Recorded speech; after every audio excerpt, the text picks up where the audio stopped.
So mark these words. I see kingdom commerce communities.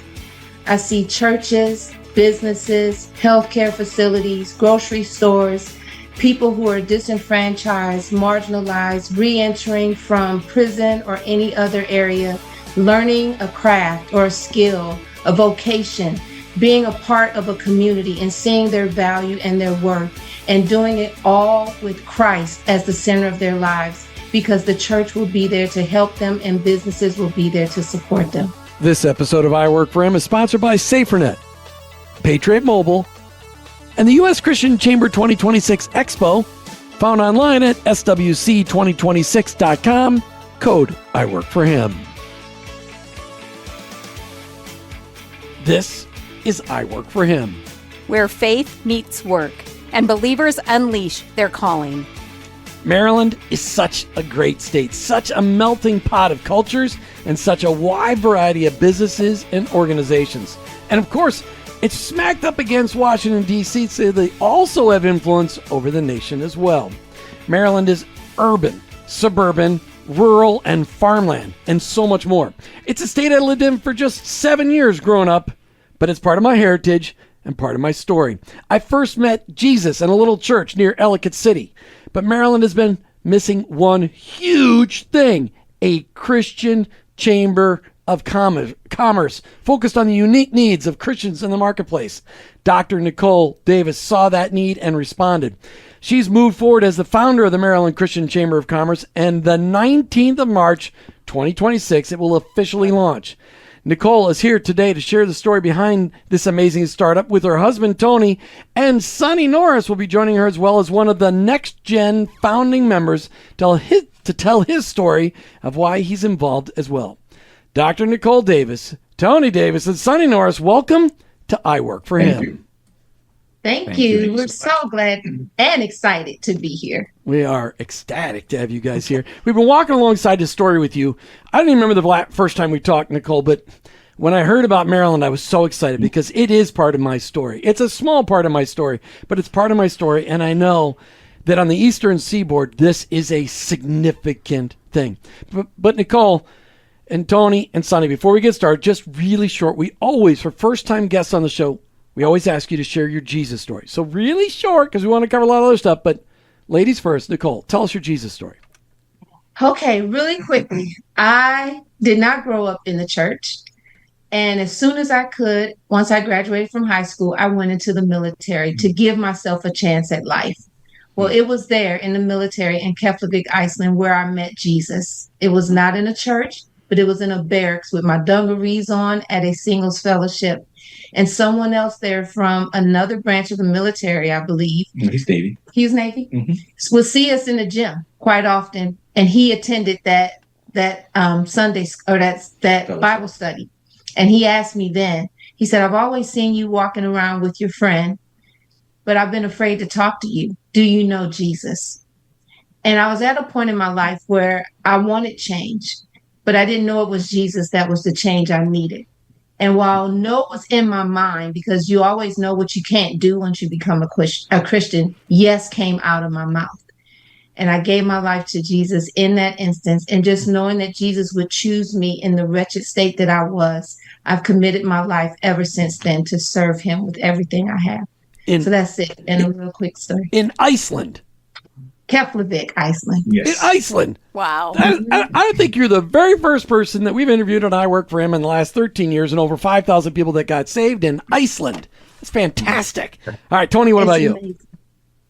Well, I'm the complete opposite. I grew up in the church. As a matter of fact, I was the kid who was always in Sunday school. My brother and I, we earned our allowance by quoting scriptures, whether like Psalm 13, Psalm 23, the Beatitudes, whatever. That's how I earned my little $2 per week. And my brother earned his $2.10 per week because he was older. But as I grew up, I saw the ineffectiveness of the church. So when I went into the military, I tried to backslide, but it didn't work. I mean, I try to go to a club. Other people can go to the club. I go to a club. I get into the fight, right? I mean, just crazy stuff. And I was almost like Jonah. It was like, get him out of here. But even during that time in Keflavik, my grandfather died. And it was something about his death as an adult that made me realize the reality of life and death. So during that time, I got serious with my faith. And I said, you know what, Lord, I'm going to really be sold out and committed to you.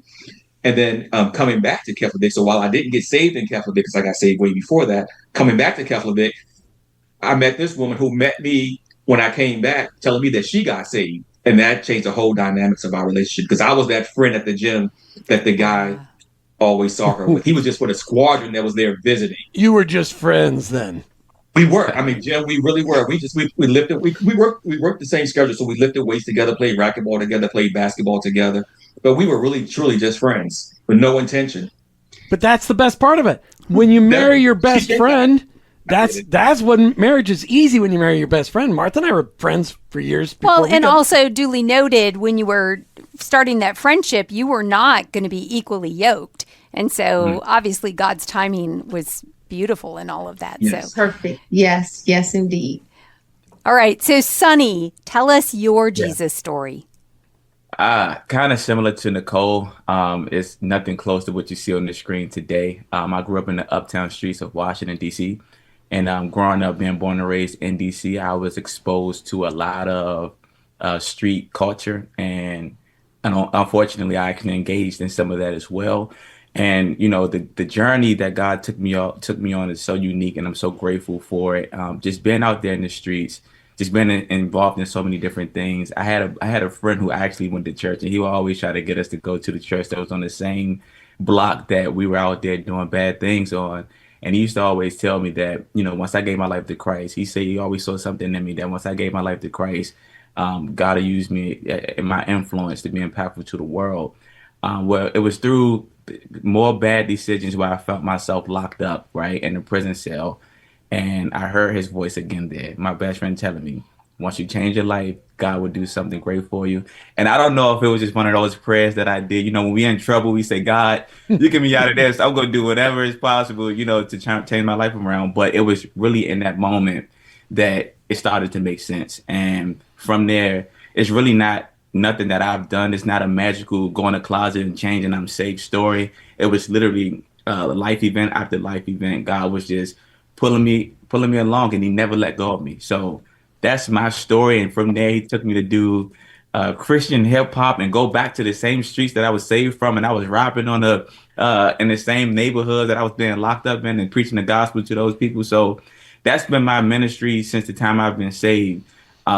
Just going back to the same places I was saved from and using preaching the gospel. Did you prepare any hip hop for the Maryland Christian Chamber of Commerce launch event? No, I'm still catching up on the music that Tony sent me when we were at lunch a couple of weeks ago. So with the crossover movement, man. So I don't have time to prepare that. I'm in a different phase of life. It would not be the first time on I Work for Him, but okay. All right.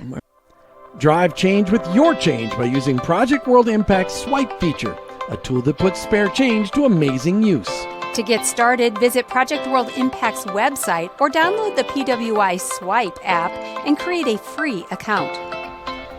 We invite you to choose I Work for Him as your nonprofit of choice. This partnership will ensure that more workplace believers discover that their workplace is their mission field. Then you'll just enter your card details to link a credit or debit card. You can even link more than one if you prefer. Just set it and forget it, and still impact workplaces and believers all around the world. At the end of the month, the spare change from each purchase you make will be calculated and donated to I Work for Him. It's that easy. No hidden fees, no extra work to do. You've learned to partner with God in your work. Let's help more people come to that life-changing realization. Sign up for Project World Impact Swipe today. All right. So thank you each for sharing your Jesus story, Absolutely. because we know that our listeners can either be encouraged that, you know, where you might have been at might be similar to their situation. We often struggle with, you know, my story doesn't sound like theirs, but God works in each of our lives in different ways. So thank you for sharing that. Okay. So Nicole, we're going to jump right in here. And, you know, in our view, looking in, okay, up until now, I hope your life's been maybe looking a little more simple than it's going to look in the next few months and this last year as you have got under God's prompting started this process of launching the Maryland Christian Chamber. So how do you see that God has been preparing you over the years for this new role that you're in now? Yeah, I heard in Jim's opening that I saw the need and then stepped into it. I wish that were the case. I was not paying attention to the needs. I was living my life with my family and what I believe was the work that I was supposed to do. And that's from social work. That's my undergrad is in social work. So I've done community work for a very long time. My doctorate is in conflict analysis and resolution. And with my military background and working in the federal government, I've worked with leaders for years. And then I do a lot of work with the court system. So I'm around government stuff all the time.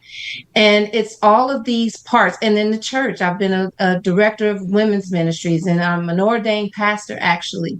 And so all of this has equipped me and prepared me, even with my family, just the things we've done together and learning to work together and overcome challenges has all been a critical part of preparing me to now lead others as they build what they believe God is calling them to, as well as their families, and leaving none behind as you build or work towards whatever dreams and aspirations you have. All of that has been used to get me here. Well, and I imagine you've started to see, well, I guess that's why I learned that 20 years ago. I guess that's why I learned that 10 years ago. I mean, I imagine you've seen some of that come into play. You know, when we first started talking, and I should have gone back to look to see when the first day we talked, well, we talked about the journey that you'd have to go on to set up the Maryland Christian Chamber. By the way, if you're wondering, you're listening, mdchristianchamber.com, mdchristianchamber.com. If you're anywhere in Maryland, this Christian Chamber is for you. We talked about the recruiting of a board. Talk to us about how you saw God working in that journey of recruiting the board. Yeah, so in our initial conversation, a lot of what we talked about is that I was not anxious and that I was going to trust the Lord's leading and prompting for how it is or was that I was going to select the different people. And we had conversations about gender. We had conversation about nationality, because I wanted to really be sensitive to what it would take to build a board that would represent all the people that would be coming along to be a part of this. Yeah. And so I have been intentional about considering all of those things in the selection process. And there were some people that I thought yes, but then God would make it so that it wouldn't happen. There were people that would say yes, and then their lives would fall apart in a way that they then had to walk away. And so I was really listening. Okay, God, I see that, okay, it wasn't that person. And then the next person would come right in. And it was like, oh my goodness, or a position shift. I thought the person was for one position. So I've really made it my point to listen for God's leading. And that's with the time I spend with him in prayer before I'm making these decisions about these important positions. Mm-hmm. You know, and that's so important. It is often a temptation to just jump in and say, I know these 5 people, I'm going to put them on, that we're going to be good. And your intentionality is going to, be multifaceted in so many different ways. Okay, so one of the other things that you've done is you've been talking to people all over the state in town hall events. Tell us about that. Oh, yes. So we've been doing listening sessions. We just had one this past Monday, and we have our 9th one next Friday. But the whole purpose of the listening sessions is to allow the voices of the people to help shape our strategic plan for what it is that we're going to cover throughout the state. Because it's nothing worse than to come and tell people what they need or want without considering what they say. And with my social science background, I've always cared about people. As you say, what has prepared me for this position, that's always been a part of how I operate, which makes it easy for people to want to work with me and be a part of what I'm doing. And that has really helped us. So in these meetings, we're having panel conversations about opportunities and challenges that they're seeing and trying to work with churches and business and faith-based organizations and communities. And what do they see as the chamber's role and ability to help foster these connections and these relationships. So they have been powerful. People love them and they look forward to them. They said, please don't stop doing these after you launch. Oh, and good. They may be different, but we won't stop. Yeah. I just love it. And most people are not familiar. They think of Maryland, they think just right on the coast. They don't realize how far inland Maryland goes, all the way to West Virginia. I don't know how many miles it is, but it's got to be 300 miles from coast to coast, or from east to west. Is it? What is it? I don't know the miles, but I know it takes us about three hours from Owings Mills to get through West Morgantown to go into Pittsburgh. I know that. Okay. Then it takes about 3 hours to go south towards Ocean City. So, wow. So it's how fast you're driving. Several hundred. Well, there is that. If you're on I-95, it depends on which time of day. All right. So right. I know you've had a lot of fun because I've been following you on LinkedIn, gathering founding members. I mean, every day it seems like you're posting a new founding member, and you're heading towards this launch on March the 19th. How fun has it been meeting? Really short on this because I want to get into some more meat and we want to hear from Sonny. Okay. How fun has it been finding these people that said, I want to be a part of founding the Maryland Christian Chamber of Commerce? Very. Oh, that was really good. There you go. You said short answer. Well, there you go. Tony, really, we want to hear from you. Since Nicole's going to be sarcastic with me today, we're going to go talk to you, Tony. Give us your perspective. You're not involved in the day-to-day, yet because this is your bride, you're involved in every bit of this. Talk to us about your perspective from the outside. How have you seen God working in all of this? Well, my perspective is really still on the inside because I am the director of legal and legislative affairs with the chamber. But even as Nicole said, with her background in social work and mediation, she's always been trying to connect people, and even what she described with being intentional with the board. Let's put away all those things that divide us, and let's truly have a body that every joint supplies. It's easy. We quote this stuff in scripture, and we say everybody part is unique and necessary. But now we need to have an organization that really amplifies that and also emphasizes that so that we can see it all come together. So I think the most exciting thing for me is actually watching that come to fruition. I love it. Yeah, John 17 coming alive. Just awesome. Really, really awesome. Speaking of Christian Chambers, we aren't far away from the upcoming SWC 2026 Expo in Orlando in April of this year, April 22nd to 24th. That's the U.S. Christian Chamber semi-annual event. Every other year annual event? Yes, sir. Biannual. Thank you very much, Dr. Nicole. It's going to be an immersive 3-day experience where Christian leaders unite to break barriers, build bold businesses, and advance the kingdom in the marketplace. Martha and I have the privilege of emceeing once again at this event. We can't wait to see you in Orlando. Get signed up today. Go to SWC, that's Spiritual World Citizens, 2026.com. and register using the code IWORK4HIM. That's IWORK, the number 4 him. Get 20% off your ticket. How cool is that? So we are very excited forward to that. And so we thank you to everybody for listening to us talk about the Christian Chamber, because this is a new idea to a lot of people. So, Sonny, I want to address this to you now. How did you hear about the Maryland Christian Chamber?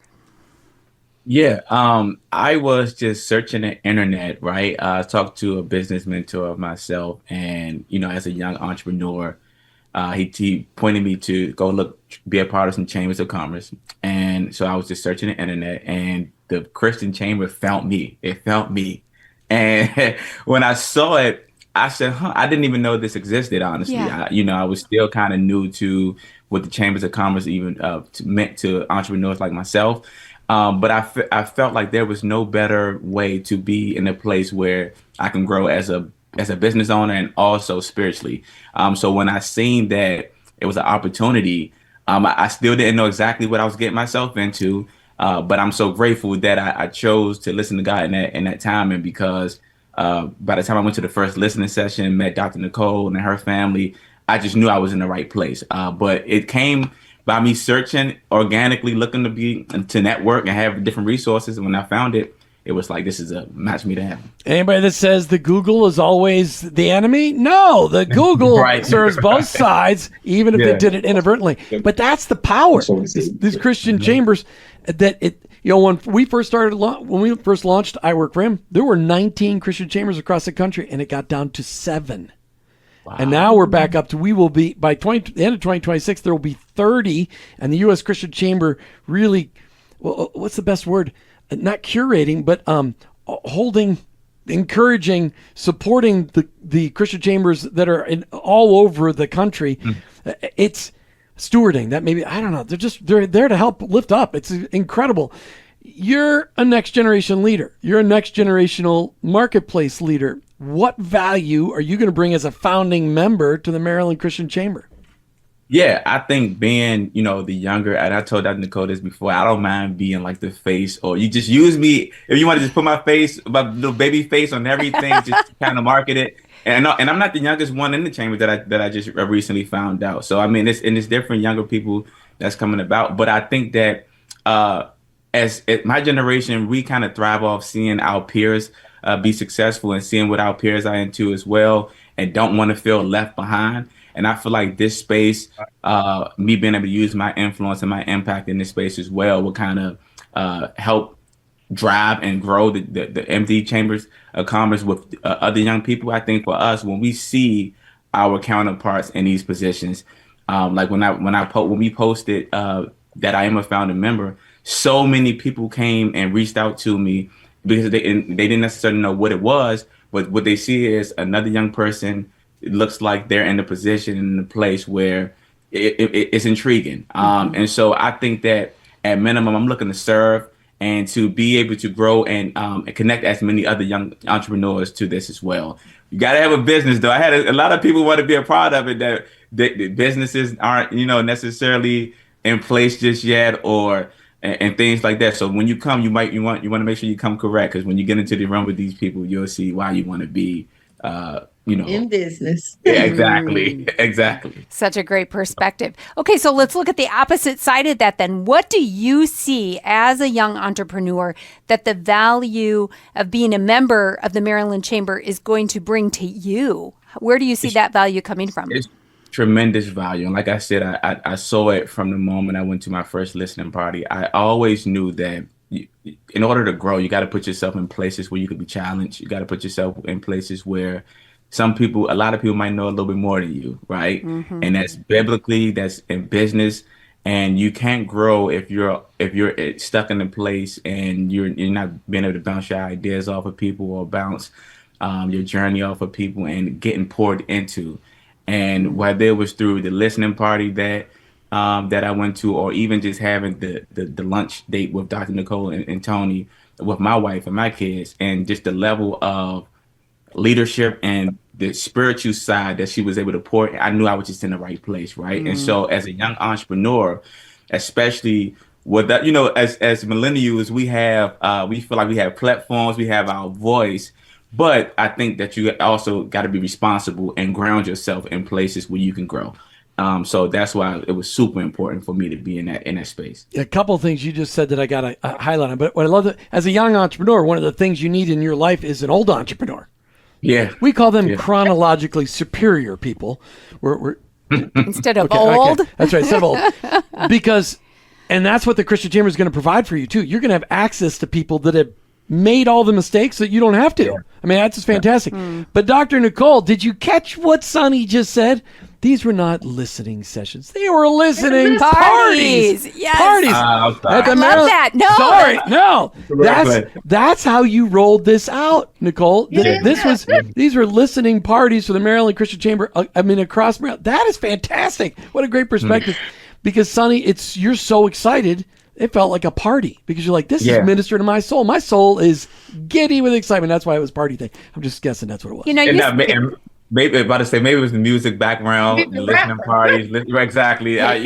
But all in all, it was a great environment. So party session, we're having a good time. That is excellent. You also commented, and just I want to highlight this, that you said your wife and your kids came to something as well. And I think that it's really critical as entrepreneurs that we make sure we don't segment our lives so much that our family doesn't know what we're doing and we don't know what our family's doing. And so I love hearing that, whatever it might have looked like, because that is such a critical role for our families to just be aware of how God is moving in our work and what we're doing.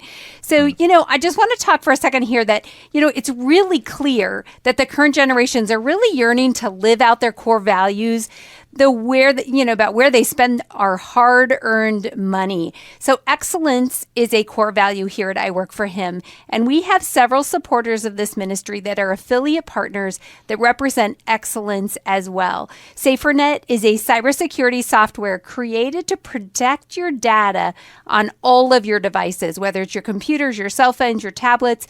So they do that. And Patriot Mobile is a cellular company that's built on the pillars of faith, family, and freedom while providing excellent US-based service for our cell phones. So to see all of the wonderful affiliate partners that we have at I Work for Him, go to iworkforhim.com/sponsors and learn these same businesses that align with your values.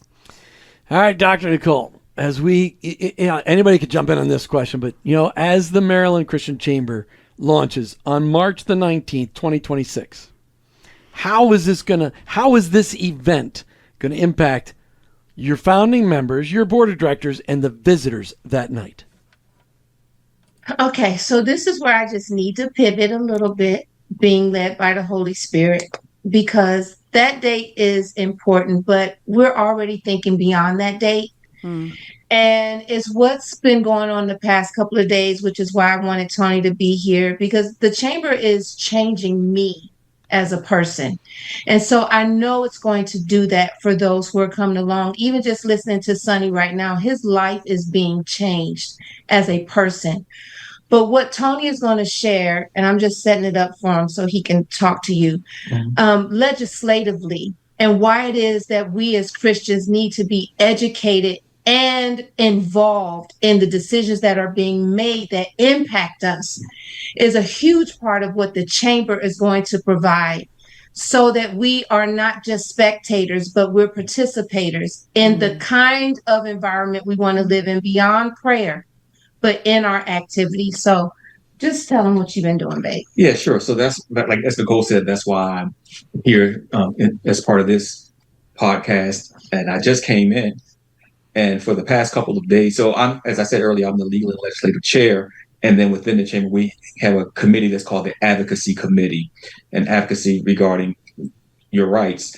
And one of the things I did for the chamber is show people how to really just get involved in the process, how to find out who are your representatives, how do you contact them, how do you understand what pieces of legislation are being proposed, and here we call it the General Assembly, and how do you participate in the process as a witness. And there's so much going on that can impact Christian businesses. So for instance, today we had a piece of legislation where they wanted to fine nonprofits or charities and fine them like $5,000, and also maybe even take their licenses if they took a political stance, either positively or negatively for a political candidate. And what's interesting about that is they called it nonpartisan. But even here in Maryland, there's no such thing as nonpartisanship, because if you are an independent voter, or we call it unaffiliated, which is almost 900,000 people here in the state, you can't even participate in the primary elections. So they force you into partisanship, but yet they wanted all this nonpartisan legislation. But the reality, what it was going to do was ultimately muzzle Christians from expressing their views in the marketplace. So I spent today testifying against that. But even with that being said, I showed even people in the chamber how you can get involved with issues that are important to you.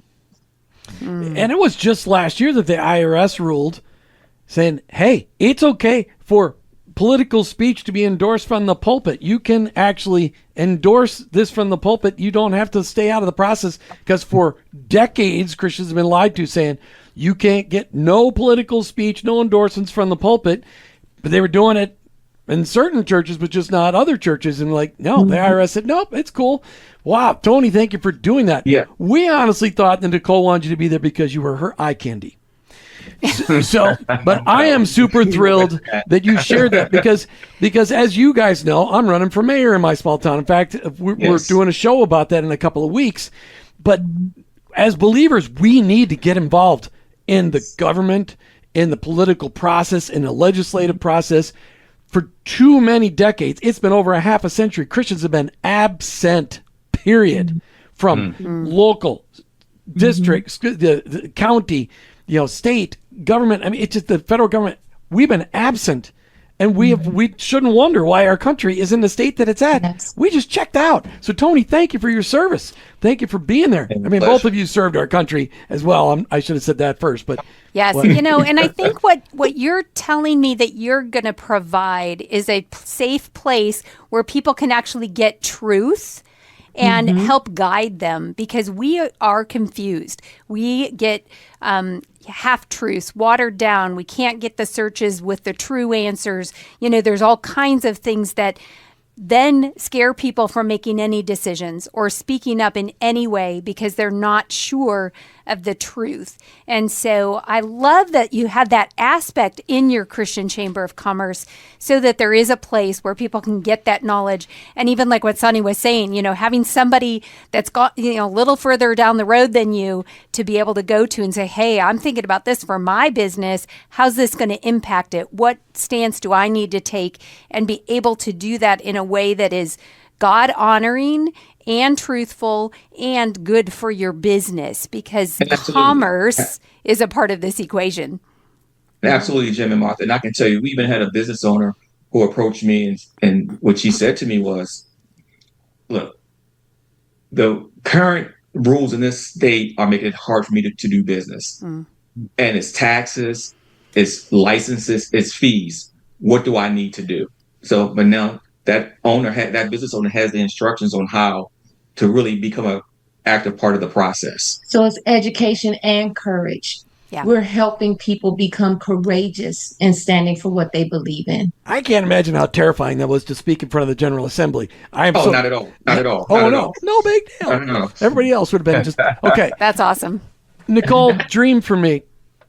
Actually, just share what God's revealed to you. I mean, Maryland, 5 years from now, as a result of the impact of the Maryland Christian Chamber of Commerce on your entire state, what do you see? So mark these words. I see kingdom commerce communities. I see churches, businesses, healthcare facilities, grocery stores, people who are disenfranchised, marginalized, re-entering from prison or any other area, learning a craft or a skill, a vocation, being a part of a community and seeing their value and their worth, and doing it all with Christ as the center of their lives, because the church will be there to help them and businesses will be there to support them. Wow. I wanted to end the show right there, but I have one more question. But that's fantastic. I love that. And I love the fact that you were ready for that question. I didn't know you were going to ask that question, but that's what the Lord has been. That's why I said we're already beyond the launch. Yeah. We know you're beyond. You've been planning this. It's been incredible. I want to hear from all three of you, though, this final question. The final thing you want our audience to hear about the launch and the furthering of the Maryland Christian Chamber, what's the final thing you want to make sure the audience hears today? Sonny? Oh, I would say if you're an entrepreneur, you're in business like myself, and especially for me, my business isn't directly faith-based. And so it's super important that from all levels of employment that we have a kingdom culture inside of it, especially when we are a for-profit business on a commercial. Well, hang on, Sonny. Sorry, we interrupt this commercial for a correction solution here. It's truefacilities.com, correct? Yeah. So what do you do? Do you clean facilities? Yeah, so we offer our clients one point of contact to get every building service. So, okay, so wait a minute. So what you're saying, you take messes and you clean them up? Absolutely. And that's not a kingdom thing? Well, no. Wait, stop. No. Don't get to back. No. So here's the deal. Sonny, I want to help you with this. You run a kingdom company because you represent an attribute of God every day you enter a company. Because you you come in to take what's a mess and clean it up. You put it in order so that people are safe, so people can flourish. You are running a kingdom company, buddy. Let me just tell you that is what you're doing, and I want to help you with that. I don't want to ever hear you say, I don't run a company that's particularly kingdom focused. Well, no, I understand that. I think that there's sometimes, though, some people in my shoes we look at because it's not necessarily something that maybe directly involved with, preaching the gospel or anything like that. Although, like I said, through our culture and through our customer experience, our customer service, we do input those kingdom culture jewels, and we train our staff in that manner. Some people in my shoes could look at it and say, because we're not necessarily preaching the Bible every single day, it's not a direct. Well, that's because they're wrong, and it's okay. Because how many families do you impact on your payroll? How many families are impacted by the payroll? Right now, it's 15. Wow. 15 families. That's not the gospel. Remember, the gospel is not just the salvation message. It is Jesus came to restore that which was lost in the kingdom, which was perfect mental health, perfect physical health, and perfect spiritual health. You are doing it every day. Sonny Norris, thank you for being with us today. All right, Tony. Thank you so much. Tony, final thing you want to say. One more thing about the chamber, whatever you want to say. It's free for all right now because I open it up. Yeah, sure. I'm just going to reiterate what I said before. We are one body. Now let's connect. Amen. Oh, I wish we could be there. Dr. Nicole Davis, our friendship is precious. I'm so grateful for this. Close us out today. One final thing you want to say. That our lives matter. And these past couple of days have shown me that in a way that I didn't realize it. While many people are sitting at their computers, they're at the gym, they're at the grocery store, there are people like Tony and others who have decided to be the voice for our religious rights, our freedoms, and for our ability to serve God unhindered. And to be a part of an organization that is promoting that for every person, no matter what denomination you are, what race you are, what your vocation is, that is precious in the sight of God. Yeah. And we want to do something that's eternal and will make a difference in the kingdom of God and advancing what's important to him. And we're doing that through the Maryland Christian Chamber of Commerce. Check them out online, MarylandChristianChamber.com. That's MDChristianChamber.com. And if you've got a chance, be there at opening night on March the 19th, just outside of Baltimore, if I remember correctly. Where's the big look? Where's the big your headlining event on the 19th? College Park, University of Maryland, the Samuel Riggs Alumni Center. Awesome. There you go. Thank you all for being with us on I Work for Him today. Yep. You've been listening to I Work for Him with your host, Jim and Martha Brangenberg. We're Christ followers. Our workplace, it's our mission field, but ultimately, I work for Him. This episode of I Work for Him is sponsored by SaferNet.com, PatriotMobile.com/I Work for Him, and the U.S. Christian Chamber 2026 Expo, found online at swc2026.com, code I Work for Him. Thanks for listening to the I Work for Him podcast with your hosts, Jim and Martha Brangenberg. Please visit iworkforhim.com to learn more about connecting your faith and work, to join the I Work for Him Nation, and to subscribe to our weekly newsletter. While you're there, check out the Tapestry database, a growing directory of faith and work organizations. You can also follow us on social media at I Work for Him to stay up to date and meet our guests. If today's message spoke to you, please subscribe, rate, and review the show on your favorite podcast platform. Your review will launch more workplace missionaries across America. That's I Work for Him and online at iworkforhim.com. I work, the number 4, him.com.